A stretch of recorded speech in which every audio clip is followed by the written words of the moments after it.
صلوات پڑھیے محمد والے صل على محمد وآل محمد.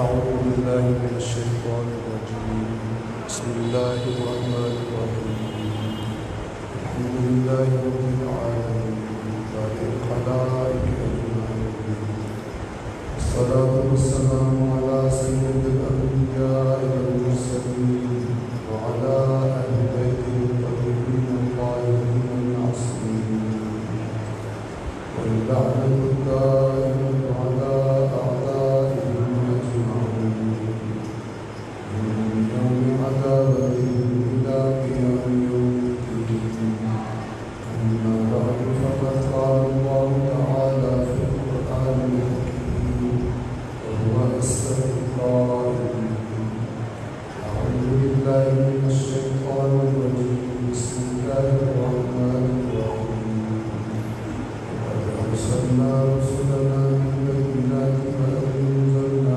معهم الكتاب والميزان ليقوم الناس بالقسط وأنزلنا الحديد فيه بأس شديد ومنافع للناس وليعلم الله من ينصره ورسله بالغيب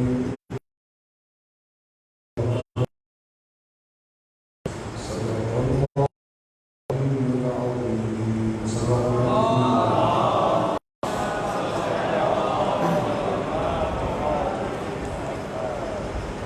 سورۃ الحدید آیت نمبر 25 سے ذیل میں آپ کی خدمت میں بعض نکات پیش کیے جا رہے ہیں۔ اس آیت کا ترجمہ، یہ آیت کہ جو کیا بتا رہی ہے ہمیں، یعنی اللہ ہمیں کیا بتا رہا ہے کہ اللہ نے ایک نہیں دو نہیں سارے کے سارے رسول جو بھیجے ہیں ان کے ساتھ کتاب نازل کی اور میزان نازل کیا۔ یہ سب کس لیے؟ یہ اہتمام کس لیے؟ تاکہ لوگ عدل پر قائم ہوں، انسانی معاشرہ عدل پر قائم ہو۔ اور کبھی کبھی کیونکہ یہ عدل پر قائم ہونے کی تحریک، اس کو کامیاب کرنے کے لیے جنگ بھی کرنی پڑتی ہے، چونکہ ظالم آرام سے ظلم نہیں چھوڑتے، اپنی طاقت کے نشے میں ہوتے ہیں، تو ان کی طاقت کا نشہ اتارنے کے لیے اللہ کے نبی بھی اپنی طاقت جمع کرتے ہیں اور استعمال کرتے ہیں۔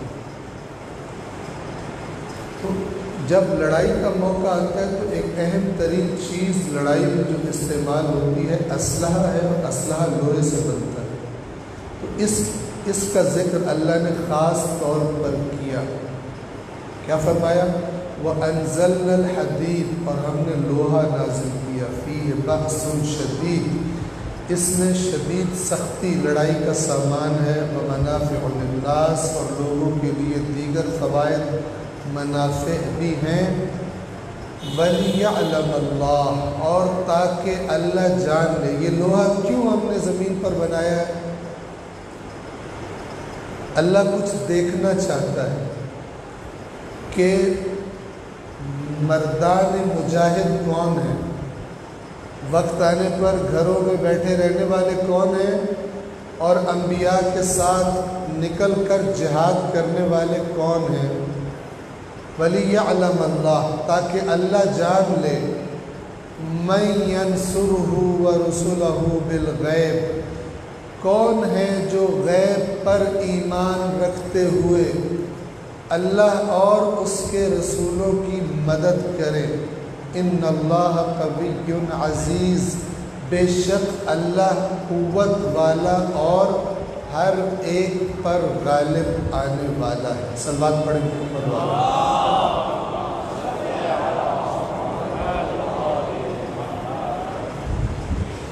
جس شخص کا ایمان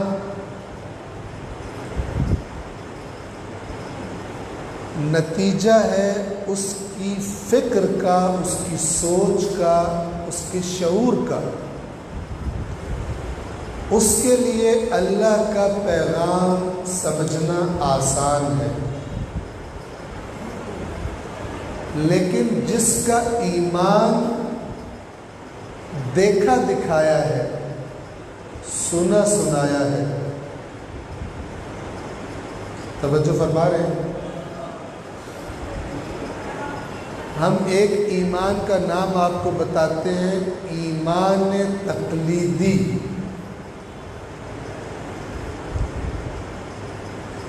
تقلیدی ایمان، وہ ایمان، وہ عقائد جو فکر، تفکر، سوچ کا نتیجہ نہیں ہے، بلکہ سنی سنائی اور دیکھی دکھائی کا نتیجہ ہے۔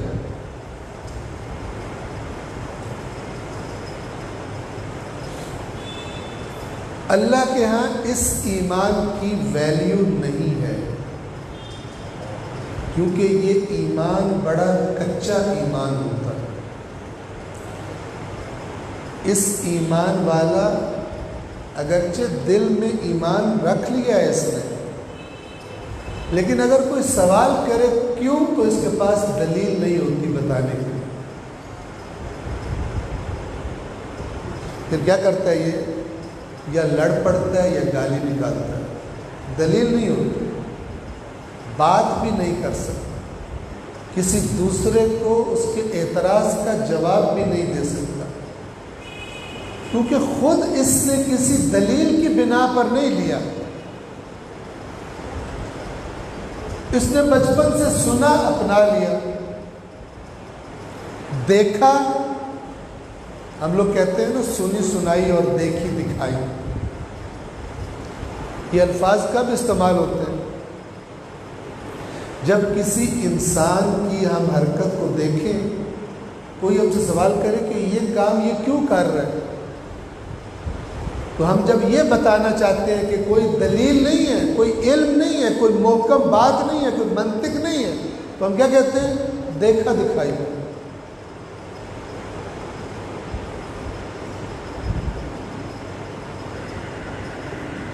پہلے عورتیں سروں پر دوپٹے رکھتی تھی، آج کل بہت ساریوں نے اتار دیے، دلیل کیا ہے؟ دیکھا دکھائی۔ ٹی وی دیکھا دکھائی، ایکٹریسوں کی دیکھا دکھائی،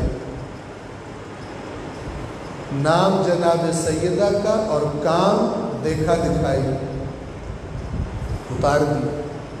دلیل پوچھو، دلیل کوئی۔ اس طرح کا ایمان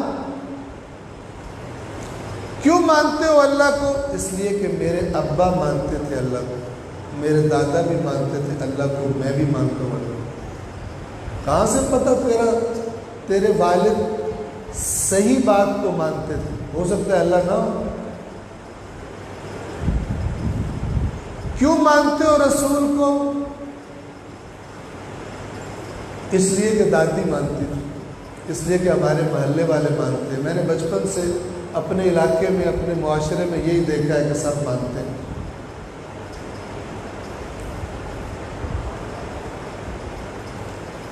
اس قسم کا ایمان جو ہماری اکثریت کا ہے، میں باتیں سخت کیا کرتا ہوں لیکن باتیں نہیں سخت، اس لیے کہ درد بہت زیادہ ہے، بیماری بہت بڑھ گئی۔ کیا دلیل ہے تمہارے پاس جس کی وجہ سے اللہ کو مانتے ہو، اللہ کو ایک مانتے ہو؟ کیا دلیل ہے تمہارے پاس کہ رسول اللہ کو مانتے ہو، رسول اللہ کے نبی ہونے کی؟ کیا دلیل ہے تمہارے پاس مولا علی کو مثلا تم وصی رسول مانتے ہو؟ کوئی اگر مخالف آ کر بات کرے تو دلیل والا بات کر سکتا ہے، جس نے خود دلیل سے اپنایا ہے، قبول کیا ہے، وہ دلیل دوسرے کو دے بھی سکتا ہے۔ جس نے دیکھا دکھائی اپنایا ہے وہ لڑ تو سکتا ہے، بد زبانی تو کر سکتا ہے، لیکن کسی کو اپنی بات پر قائل نہیں کر سکتا۔ ایک سلوات پڑھیں محمد والے۔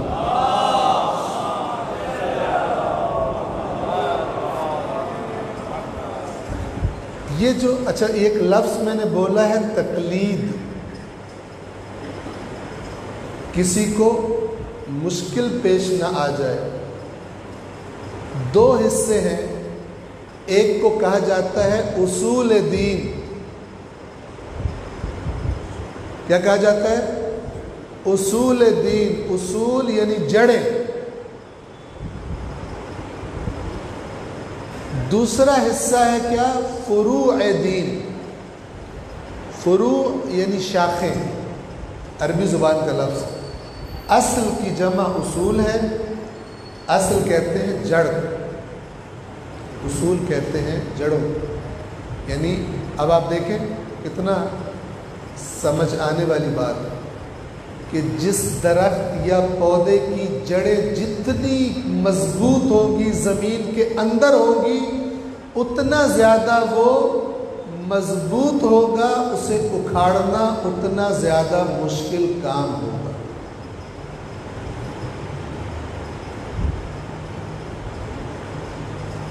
جس درخت کی جڑیں صحیح نہ ہو، مضبوط نہ ہو، زمین میں گہری، وہ ایک مضبوط درخت نہیں ہوتا۔ درختوں پودوں کے بارے میں جن لوگوں کا علم ہے وہ زیادہ بہتر، مجھ سے بھی زیادہ بہتر بتا سکتے ہیں، میں تو اوپر اوپر کی بات کر رہا ہوں۔ اسی لیے ان چیزوں کو جن کی بنیاد پر دین مضبوط ہوتا ہے انسان کے اندر، کوئی نماز پڑھ رہا ہے ضروری نہیں ہے کہ بڑے مضبوط دین کا ہے، بڑے مضبوط ایمان کا ہے، ضروری نہیں۔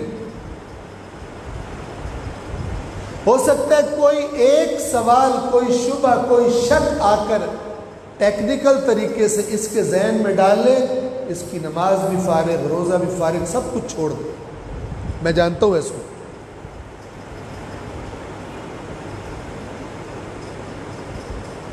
یہ بات، یہ موضوع میں کیوں چھیڑ رہا ہوں؟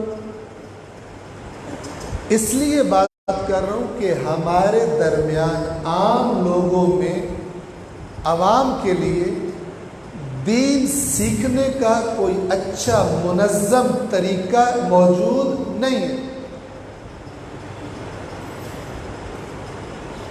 کہ باقاعدہ سے سیکھیں اللہ تبارک و تعالی کے وجود کی دلیل، اس کی صفات کیا ہے، اس کی توحید کیا ہے، اس کے بعد پھر وہ کیسا ہے، عدل کرے گا، ظلم کرے گا، انسانوں کی ہدایت کے لیے اس نے جو رسول بھیجے وہ کیا ہے۔ جیسے اسی آیت میں جو ہم پڑھتے ہیں ہر روز، رسولوں کے بھیجنے کا مقصد بتا دیا۔ اس کے بعد جب نبوت ختم ہو گئی تو اب امت کی لیڈرشپ، رہنمائی کی ذمہ داری کس کے پاس ہے، کس کے سپرد ہے؟ اب کہ جب کوئی اور نبی بھی نہیں آئے گا تو اس امت کی باغ دوڑ کے لیے کسی کا نام لیا گیا یا کسی کا نام نہیں لیا گیا۔ اور جب یہ دنیا ختم ہو جائے گی، یہ زندگی جب انسانوں کی ختم ہو جائے گی، تو بس ختم یا نہیں کچھ ہونا ہے۔ قیامت کے دن فیصلہ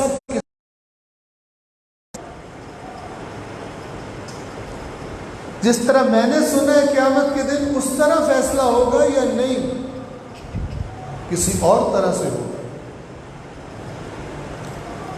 سننے کے علاوہ دیکھا دکھائی اور سنی سنائی سے زیادہ اکثریت دین کو سمجھنے کی زحمت نہیں کرتی۔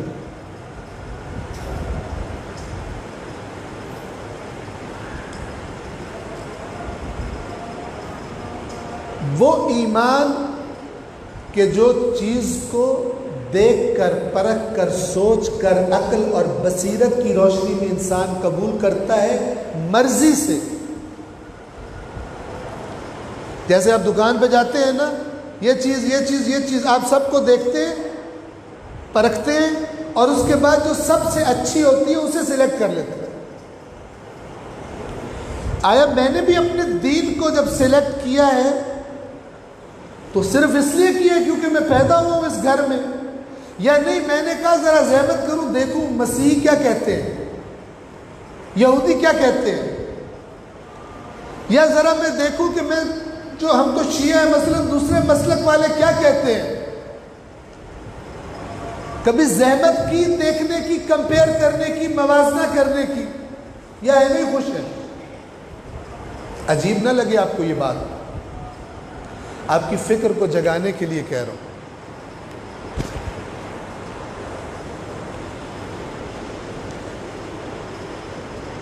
سادی سی ایک مثال دے رہا ہوں، اس کو سمجھنے کی کوشش کیجیے گا. یہ ان باتوں کے خلاف ہے جو ہر مسلک کا مولانا اپنے مسلک کی عوام کو کرتا ہے، اور وہ کیا ہوتی ہے کہ صرف تم کامیاب ہو، باقی سارے مسالک والے کیا ہیں؟ جہنم. یہ جو سن کے خوش ہوتے ہیں، انہوں نے کبھی جا کے چیک بھی کیا کہ کہاں سے بات ہو رہی ہے؟ اگر امام کا نام لے کر بات ہو رہی ہے تو امام ائمہ کے فرامین کو کبھی خود بھی چیک کیا؟ یا وہ متن، وہ قرآن کے جو ائمہ کے فرامین کو بھی پرکھنے کا معیار بتایا ہے ائمہ نے، اس سے کبھی جا کر دیکھا ہے کہ ایسی بات قرآن میں بھی لکھی ہوئی ہے؟ آپ دیکھیں گے قرآن میں برعکس لکھا ہوا. عام طور پر جو رائج ہے قرآن کریم میں اس کے برعکس لکھا ہوا. سوال آپ سے کرنا چاہتا ہوں، اللہ صرف میرا اللہ نہیں، اللہ صرف شیعہ کا اللہ نہیں، اللہ سب انسانوں کا اللہ ہے، اور اس اعتبار سے برابر ہے سب کا، سب اس کی مخلوق ہے. اس نے ایک کو اس گھر میں پیدا کیا، دوسرے کو اس گھر میں پیدا کیا، تیسرے کو بالکل کسی بے دین گھر میں پیدا کر دیا. اس نے انتخاب کیا. اب آپ ذرا تصور کیجئے، آپ مسند عدالت پر بیٹھے ہوئے ہیں، قاضی ہیں، آپ کے سامنے دو بندے لائے جاتے ہیں، دونوں کا تعلق مختلف گروپ سے ہے، لیکن دونوں نے زندگی ایک ہی طرح گزاری ہے. اس نے بھی جو سنا بغیر سوچے اس کے پیچھے چلا، اس نے بھی جو سنا اپنے ماحول میں بغیر سوچے اس کے پیچھے چلا. تو عدل کیا ہے؟ ایک کو آپ کہیں تو کامیاب ہے، دوسرے کو کہیں تو ناکام ہے، یہ عدل ہے؟ یا آپ کہیں کہ تم دونوں کا جو بھی انجام ہے ایک جیسا انجام ہونا چاہیے، کیونکہ تم نے زندگی اور رویہ ایک جیسا رکھا ہے دنیا میں. پہلی بات انصاف ہے یا دوسری بات؟ جی دوسری بات عدل و انصاف ہے.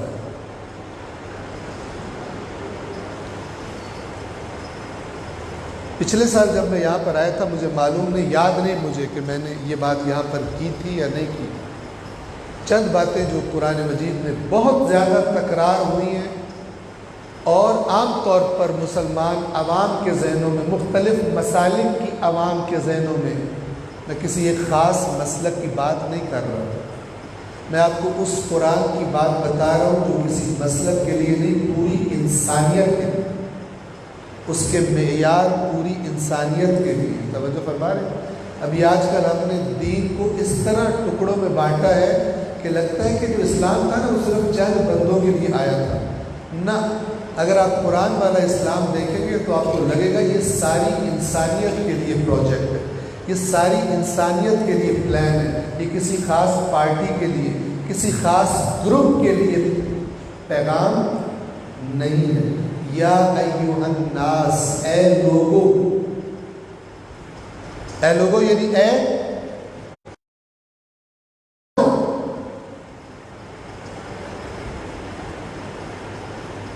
یہ جو میں مسئلہ آپ کو عرض کرنے جا رہا ہوں، اس کو توجہ سے سنیں گے. اگر تھوڑی بہت گھبراہٹ ہو بھی جائے تو آج کل تو ہمارے ملک میں مشہور ہے کہ آپ نے گھبرانا نہیں، ٹھیک ہے، اس سے مانوس ہے نا آپ کو، گھبرانا نہیں، تو اس سے بھی آپ نے نہیں گھبرانا، انشاءاللہ بہتری ہوگی۔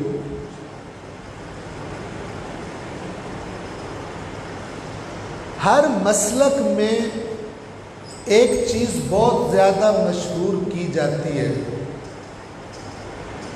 تلقین کی جاتی ہے اپنے مسلک کے پیروکاروں کو، اور وہ کیا؟ تم جنتی ہو۔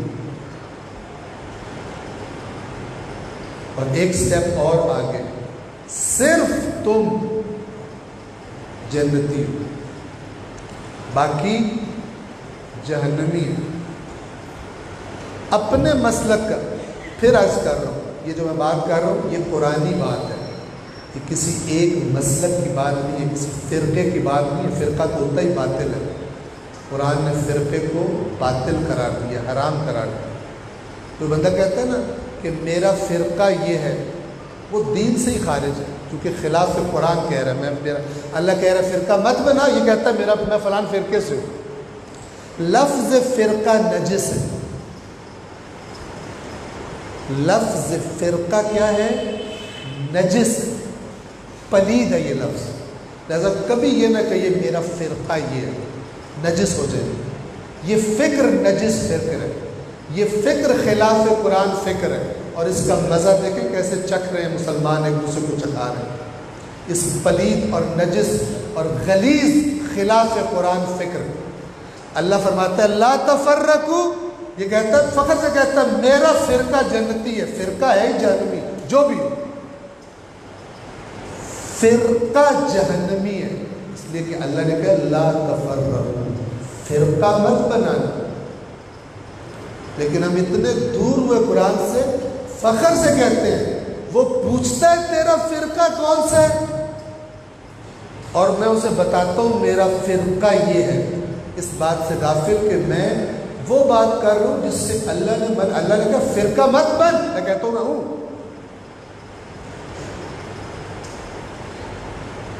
میں کہتا ہوں میں ہوں فرقہ، اللہ سے ضد ہے میری۔ تو کیا کہا جاتا ہے ہر مسلک کو؟ کہ صرف تم جنتی ہو، باقی سارے جہنمی ہیں۔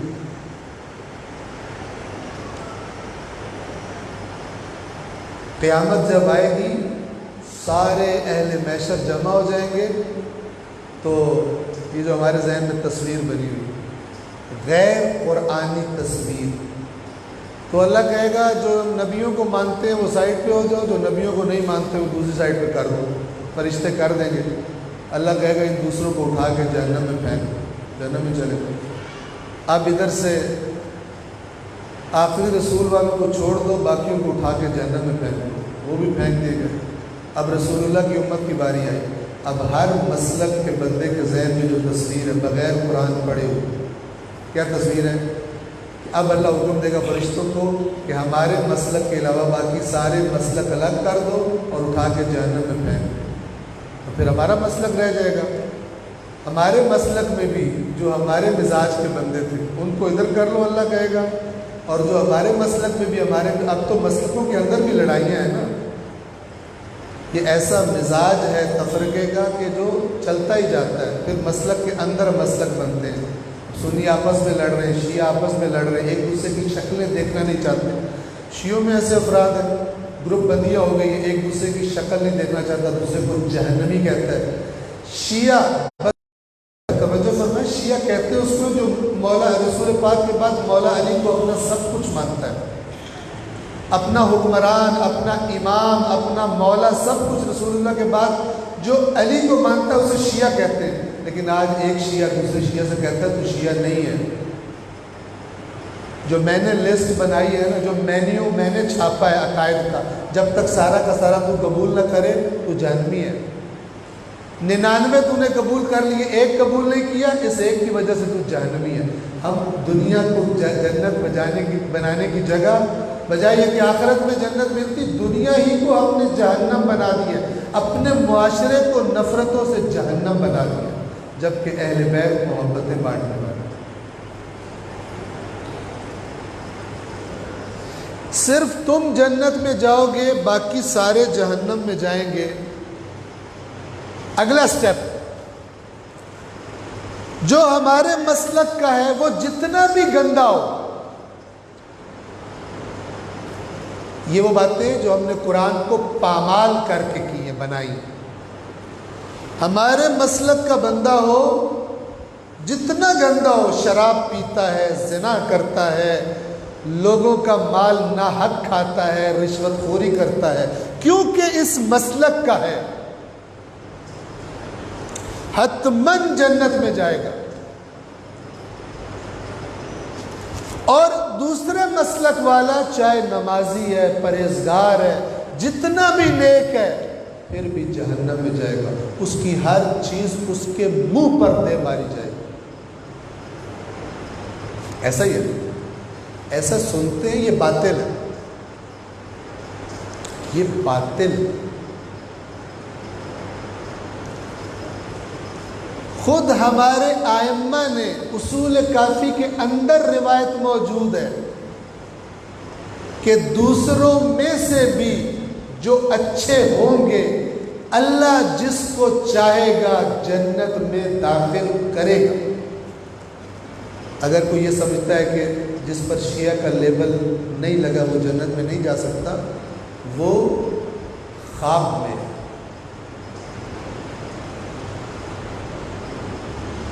نہ اسے قرآن کا پتہ ہے، نہ اس کو ائمہ کے فرمان کا پتہ ہے۔ اللہ کے رسول نے فرمایا جس کے دل میں تعصب ہوگا، تعصب بتاتا ہوں آپ کو تعصب کیا ہوتا ہے، فرمایا جس کے دل میں تعصب ہوگا اللہ اس کو عرب کے جاہلوں مشرکوں کے ساتھ محشور کرے گا۔ وہ تعصب کیا ہوتا تھا؟ عربوں میں قبیلہ سسٹم۔ اگر میرے قبیلے کے بندے نے کسی دوسرے قبیلے کے بندے پر ظلم کیا ہے تو کیونکہ میرے قبیلے کا بندہ ہے، میں نے اسی کا ساتھ دینا ہے، میں نے اسی کے خلاف چلنا ہے۔ میرا گندا بھی ہے تب بھی مجھے اس کی سپورٹ کرنی ہے، ظالم بھی ہے اسی کی سپورٹ کرنی ہے، دوسرے قبیلے کا بندہ مظلوم بھی ہے مجھے اس کی مخالفت کرنی ہے۔ اسے کہتے ہیں تعصب۔ ہماری پارٹی، ہمارا گروپ، ہمارا قبیلہ، دین اسلام جو رسول اللہ لے کر آئے تھے، صلوات پڑھے محمد و آل محمد۔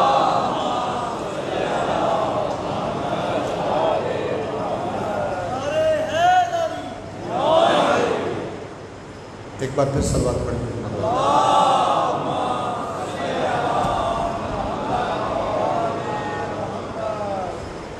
جو رسول، اللہ کا رسول دین لے کر آیا تھا اسلام خالص، اس میں ایک فارمولہ ہے، کسے سپورٹ کرنا ہے؟ جو حق پر ہے۔ کس کے خلاف چلنا ہے؟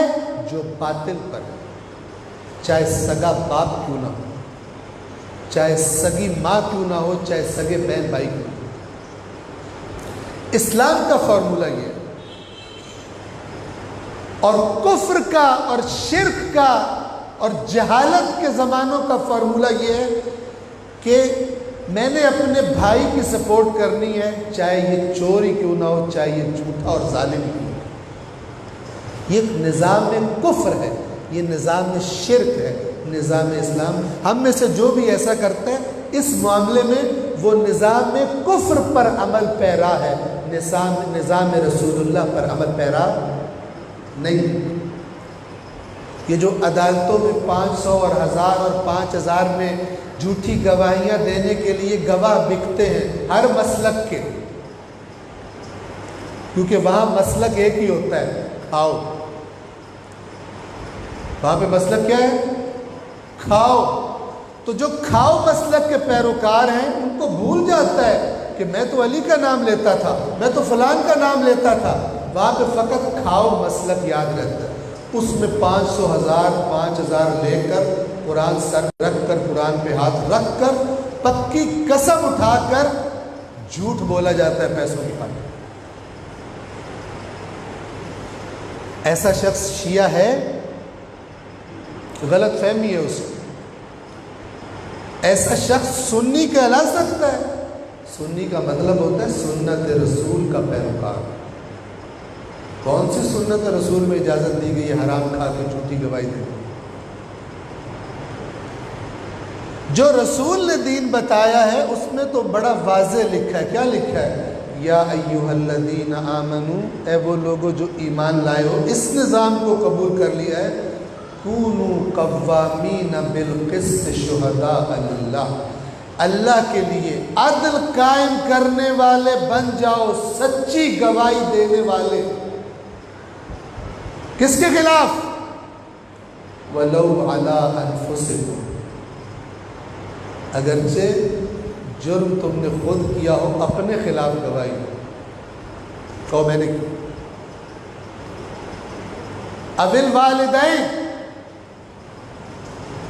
اللہ نے کہا ماں باپ کا احترام کرنا ہے، ماں باپ کے سامنے اف تک نہیں کرنی، لیکن اگر باپ یا ماں کسی جرم میں ملوث ہو گیا، کسی دوسرے کا حق مارا، ظلم کیا ہے، اب گواہی کا وقت آیا، وہ اللہ جس نے کہا تھا اس باپ کا ہر حال میں احترام کرنا ہے، وہی اللہ کہہ رہا ہے کہ تیرا باپ مجرم ہے اور تجھے پتہ ہے جرم کا تو گواہ ہے، تو نے اسی باپ کے خلاف گواہی دینی ہے، کیونکہ اصل میں تو نے اطاعت اللہ کی کرنی ہے۔ اللہ نے کہا تھا باپ کی اطاعت کر، اور اب اس کی اطاعت اللہ کی اطاعت سے ٹکرا رہی ہے۔ جب کسی کی اطاعت اللہ کی اطاعت سے ٹکرا جائے تو پھر کسی کی اطاعت، کسی کی حیثیت باقی نہیں رہتی، اس لیے کہ اطاعت کی لائق فقط ایک ذات ہے، اور وہ ذات اللہ تبارک و تعالی۔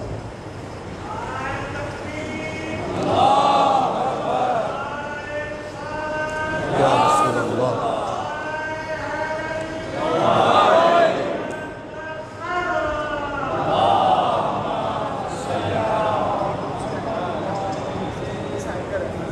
جی نمبر مجھ سے بعد میں لے لیجیے۔ اگر کسی کو، میں جب آیات بولتا ہوں مجھے نمبر یاد نہیں ہوتے معمولاً، لیکن جس کو چاہیے ہو مجلس کے بعد مجھ سے ترجمہ بتا کر، تاکہ آیات تو بہت سی بیچ میں گزرتی ہیں، ترجمہ بتا کر مجھ سے وہ آیت کا نمبر انشاءاللہ تعالیٰ لے سکتے ہیں، اور بڑی خوشی ہوگی، اللہ کا شکر ادا کروں گا جب آیات کے نمبر پوچھنے والے کثیر تعداد میں ہو جائیں۔ صلوات پڑھیں محمد والے۔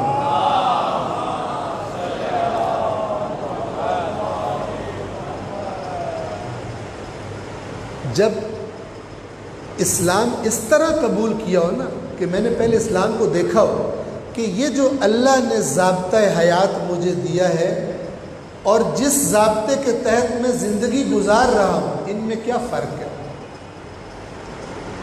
تقلیدی ایمان، یہ بات ہو رہی ہے اصول دین میں، فروعات کی بحث اور ہے، فروعات میں تقلید کی بات نہیں کر رہا۔ اصول دین، دین کی جڑیں، کسی کی تقلید میں دین قبول کیا جا سکتا ہے؟ حرام ہے، ناقابل قبول ہے، اس کے لیے عقل کا استعمال ضروری ہے۔ فرق کیا پڑے گا؟ تقلیدی ایمان، اس کے ساتھ ہزار چیز مکس ہوتی رہے تب بھی بندہ سمجھتا ہے باقی ہے۔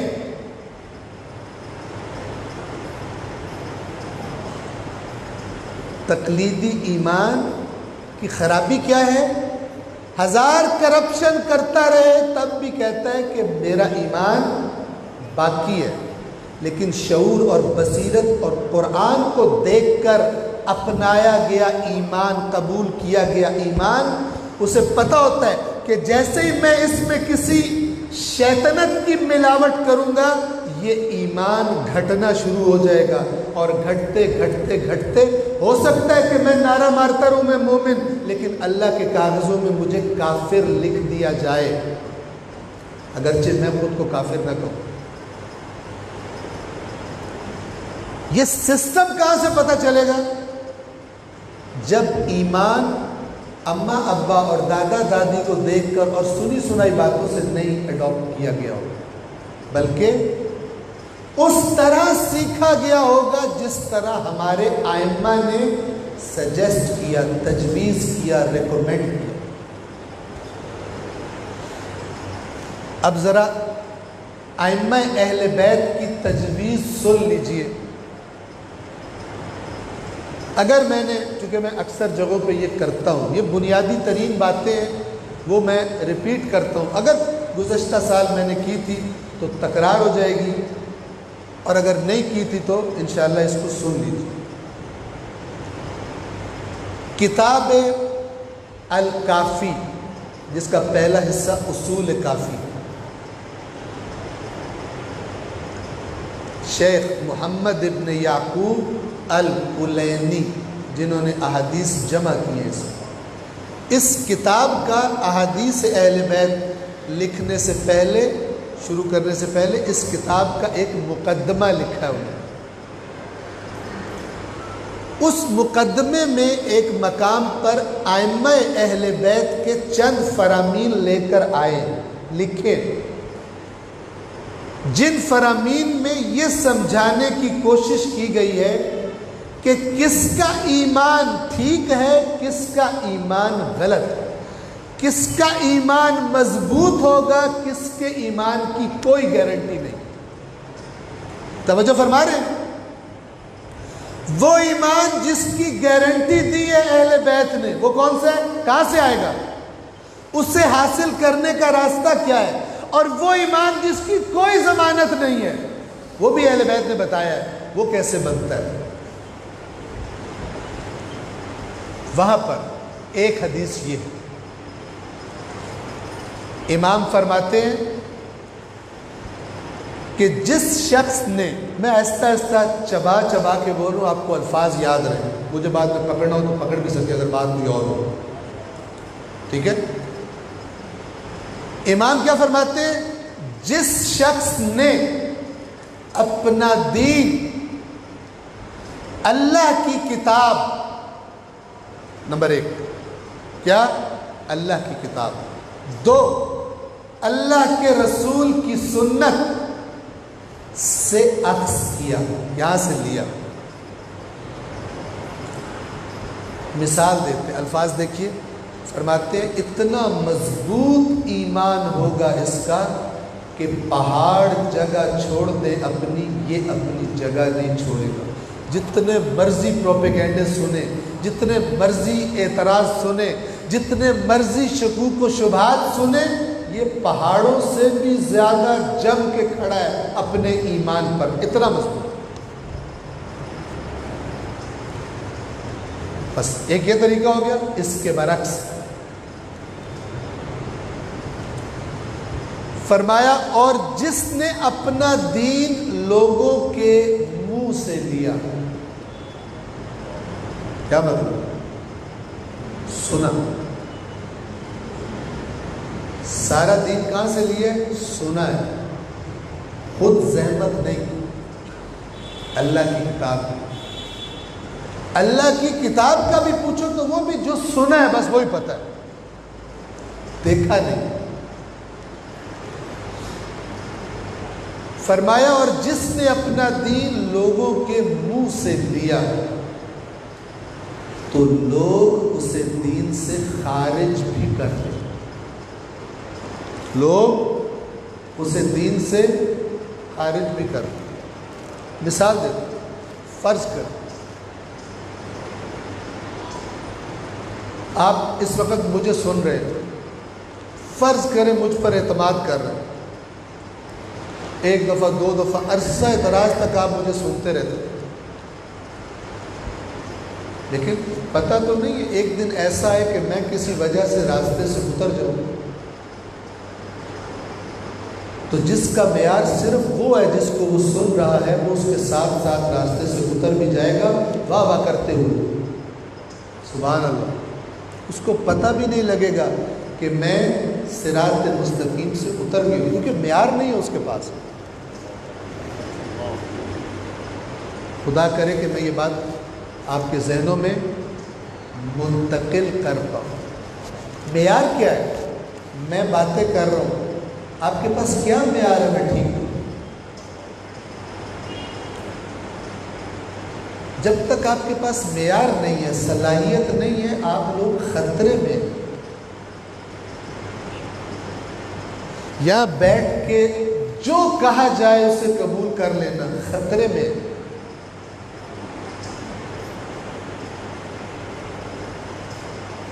حضرت عیسیٰ دین توحید لے کر آئے تھے یا دین شرک لے کر آئے تھے؟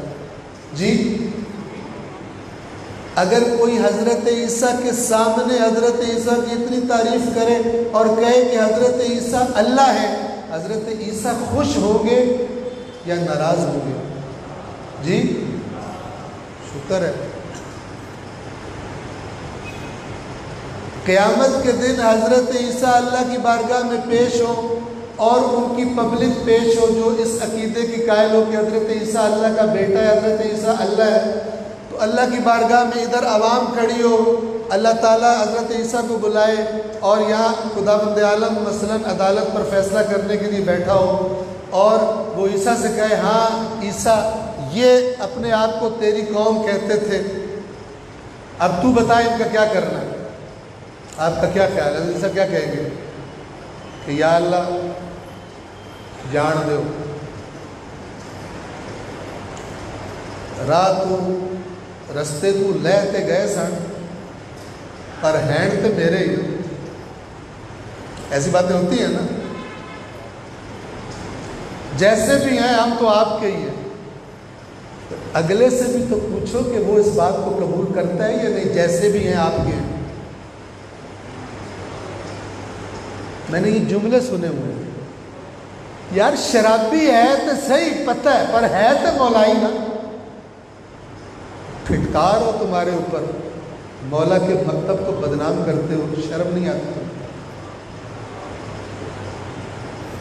کیے یار رشوت تو بغیر تو گزارا ہوندہ ہی نہیں، کیے جو کھا لیندہ ہے، ہر سال 40 تے بھی تو جاندہ ہے نا، پھٹکار ہو تمہارے اوپر۔ حرام کے پیسے سے کون سی 40 قبول ہوتی ہے؟ یہ کس نے بتایا؟ حرام کے پیسے سے کرائی ہوئی کون سی عزاداری قبول ہوتی ہے؟ اس لیے کہ قرآن میں لکھا ہے انما یتقبل اللہ من المتقین، اللہ صرف ایک طبقے کا عمل قبول کرتا ہے اور اس طبقے کا نام ہے متقین، حرام خور متقی نہیں ہوتا۔ اور جس علی کا نام لے اس کا تو ایک لقب بھی امام المتقین ہے۔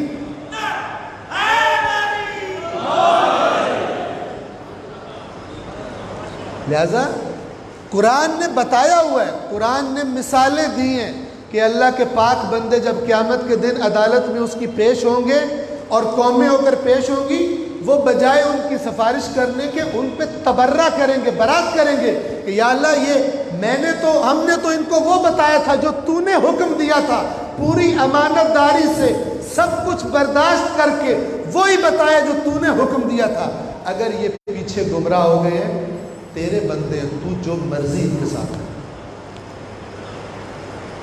اگر شوق ہو جاننے کا حضرت عیسیٰ کے بارے میں جو یہ بات میں نے کی ہے، سورۃ المائدہ کی آخری 5 یا 6 یا 4 آیات جا کے اس کا ترجمہ تلاوت کی۔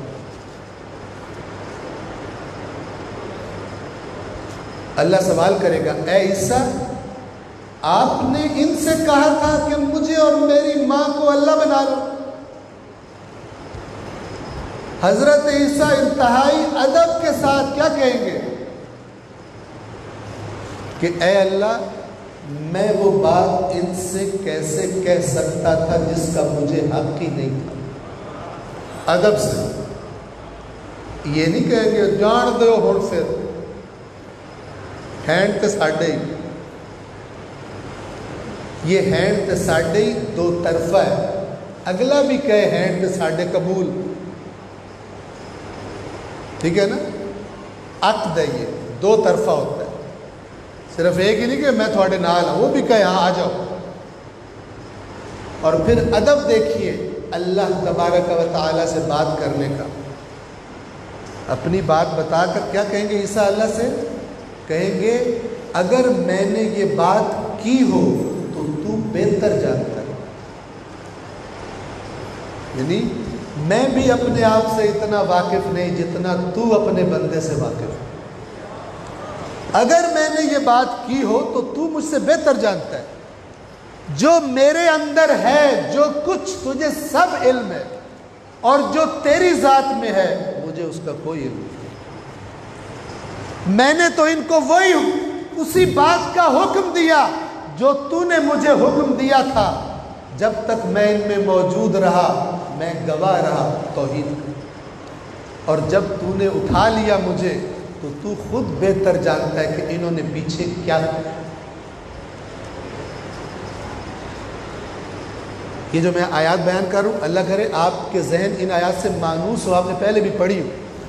اور اگر ہمارے مومنین بیچ میں ایسے بیٹھے ہوئے جنہوں نے مثلا جن کو یہ آیات پہلی دفعہ لگ رہا ہے، سن رہے ہیں،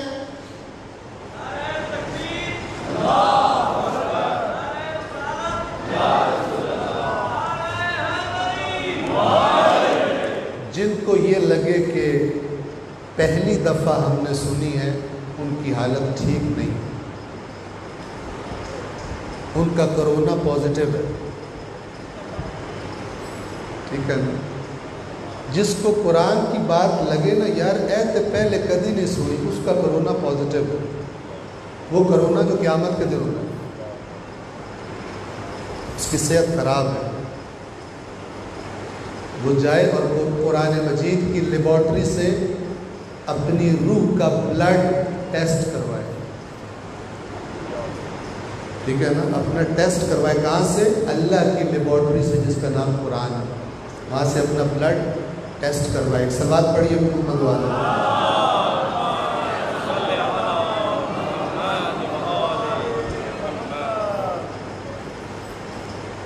تو یہ کہنا کہ صرف ہم جنت میں جائیں گے، آخری ایک بات کر کے آج کی مجلس کو میں تمام کرتا ہوں۔ دیکھیے، اہل بیت کا ماننے والا علی کا شیعہ جنتی ہے، برحق بات، کوئی شک نہیں، لیکن یہ آدھی بات۔ اگر میں آپ سے کہوں علی کا شیعہ جنتی ہے، آپ مجھ سے دلیل مانگے، میں کہوں گا مثلا چھٹے امام نے فرمایا، ساتویں امام نے فرمایا، حدیث دوں گا، آپ خوش ہو جائیں۔ لیکن اگر میں آپ کو دوسرا پہلو نہ بتاؤں جس سے تصویر مکمل ہوتی ہے، تو میں خیانت کار ہوں، میں مجرم ہوں۔ قیامت کے دن آپ مجھ پر تبرہ کر رہے ہوں گے، یہ بھی قرآن نے بتایا ہوگا کہ کب کریں گے؟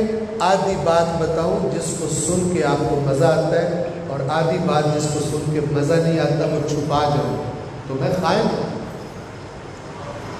جو شخص یہاں بیٹھتا ہے اس کو امانت دار ہونا چاہیے، خیانت کار نہیں ہونا چاہیے۔ پورا سچ کیا ہے؟ میں نے عرض کیا، اہل بیت اطہار کا ماننے والا حقیقی، بناوٹی نہیں، حقیقی ماننے والا، کوئی شک ہی نہیں جنت میں۔ یہ کس نے بات بتائی؟ یہ اہل بیت نے خود بتائی۔ بات یہ ہے کہ جو کمی ہے ہمارے اندر جو نہیں بیان کیا جاتا، وہ یہ بات ہے۔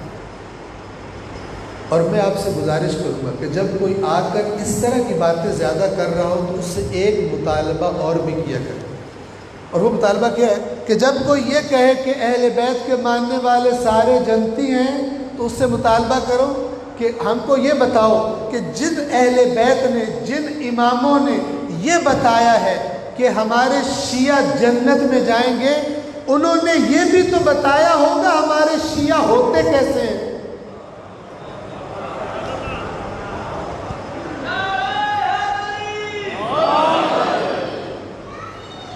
جنہوں نے یہ بتایا ہے ہمارے شیعہ جائیں گے، سوال ہی پیدا نہیں ہوتا انہوں نے یہ نہ بتایا ہو شیعہ ہوتا کون ہے۔ انہوں نے بتایا ہے، لیکن جب وہ والا حصہ کوئی بتانا شروع کرتا ہے تو اس بیچارے کو کھلے ہوئے چہرے دکھائی نہیں دیتے سامنے، اور جو بیچارہ ایسی زیادہ باتیں کرے اس کے جو القابات ہوتے ہیں اور اے کن اج لے آ کے بٹھا دیتا سواد ہی نہیں آیا، اے تے کوئی واقعی لگتا ہے، ٹھیک ہے، ایسے القابات کیوں؟ طبیعت مانوس نہیں ہے تعلیمات اہل بیت سے، طبیعت مانوس نہیں، انس نہیں ہے، وحشت ہوتی ہے ان باتوں کو سن کر۔ جنہوں نے بھی ایسی طبیعت ہماری بنا دی ہے انہوں نے خیانت کی،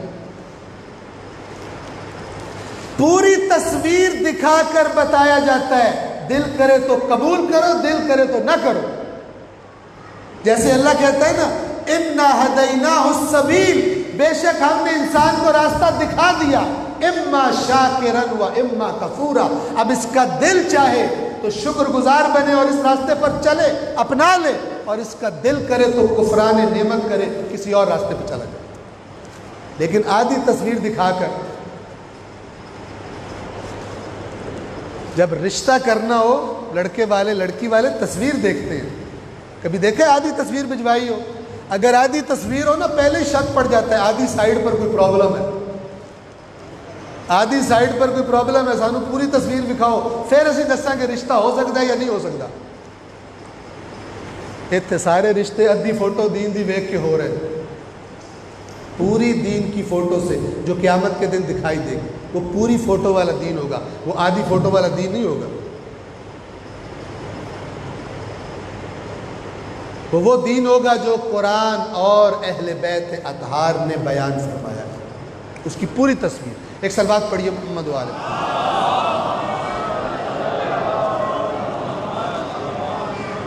اگر دین کی پوری تصویر کا پتہ نہ ہو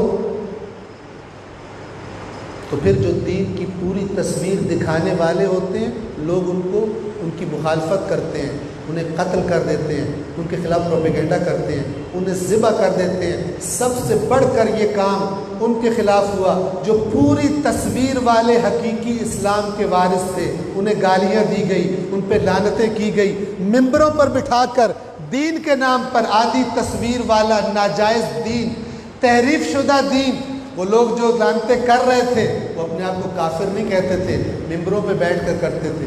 کس کے نام پر؟ جو دین کا وارث تھا، جو دین کی جڑ تھا، اس علی کا نام لے کر بلا بلا کہتے تھے، اس علی کی اولاد کو۔ کتنی تعریف، جو جوانان جنت کا سردار ہے۔ نبی پاک نے فرمایا حسن و حسین جوانان جنت کے سردار ہیں اور ان کا باپ ان سے بھی افضل ہے، ان کے باپ کا مقام ان سے بھی اونچا ہے۔ کچھ ہی عرصے کے بعد اسی مسجد نبوی کا ممبر علی کو برا بھلا کہا جا رہا ہے، جوانان جنت کے سرداروں کو برا بھلا کہا جا رہا ہے اور پبلک سامنے بیٹھ کے بابا کر رہا ہے۔ آدھی دین کی تصویر کتنی خطرناک ہے۔ یہ آدھے دین کو ماننے والے ہوتے ہیں کہ جو اہل بیت کو، خاندان رسول کو کربلا میں بھوکا پیاسا ذبح کرتے ہیں پہلے، اور اس کے بعد ان کی مستورات کو، مخدرات عصمت و طہارت کو ہاتھوں میں رسیاں پہناتے ہیں، ان کے سروں سے چادریں لوٹ لیتے ہیں، ان کو بھوکا پیاسا رکھتے ہیں اور ان کو کبھی کوفہ کے بازاروں میں اور کبھی شام کے بازاروں میں لے کر جاتے ہیں۔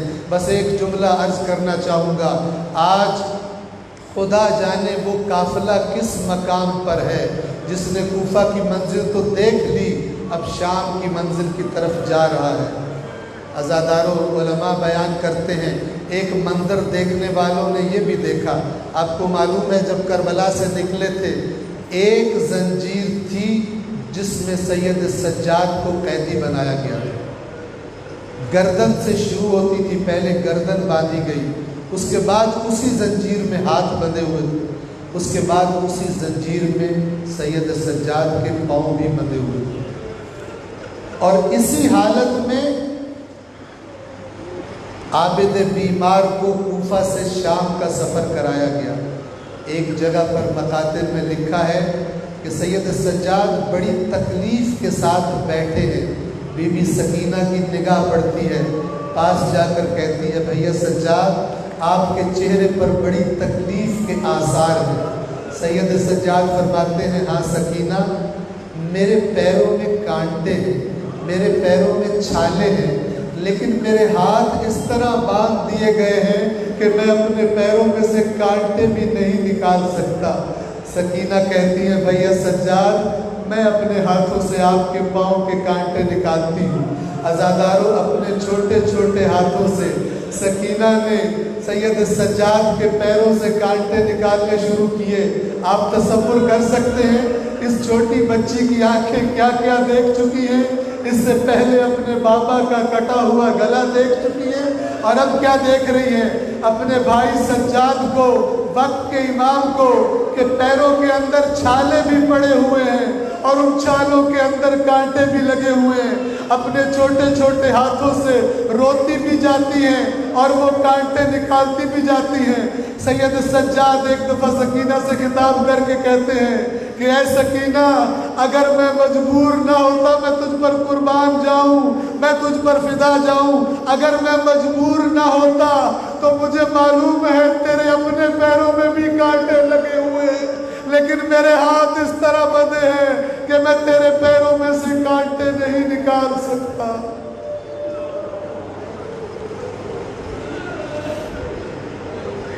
الا لعنت اللہ علی القوم الظالمین وسیعلم الذین ظلموا ای منقلب ینقلبون۔ پروردگار اس قلیل سی عبادت کو اپنی بارگاہ میں قبول فرما۔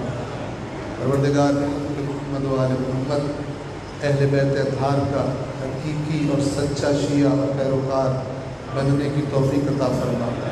پروردگار اہل بیت اطہار کی وہ محبت جو ہمارے اندر وہ انقلاب برپا کر دے جو اہل بیت چاہتے تھے،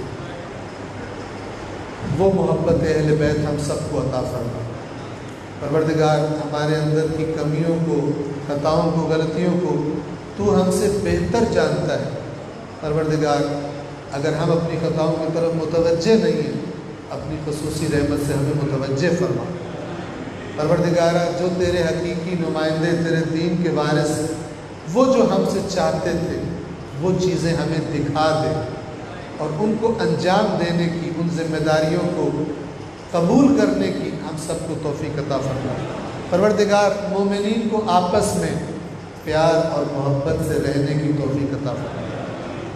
عزاداری کو اسی اتحاد کے ساتھ، اسی جذبے کے ساتھ، اسی طاقت کے ساتھ کہ جو مومنوں کے اکٹھے ہونے سے بنتی ہے، پروردگارہ اس عزاداری کو پہلے سے بھی زیادہ شایان شان طریقے سے برپا کرنے کی ہم سب کو توفیق عطا فرما۔ اللہم صلی علی محمد و آل محمد۔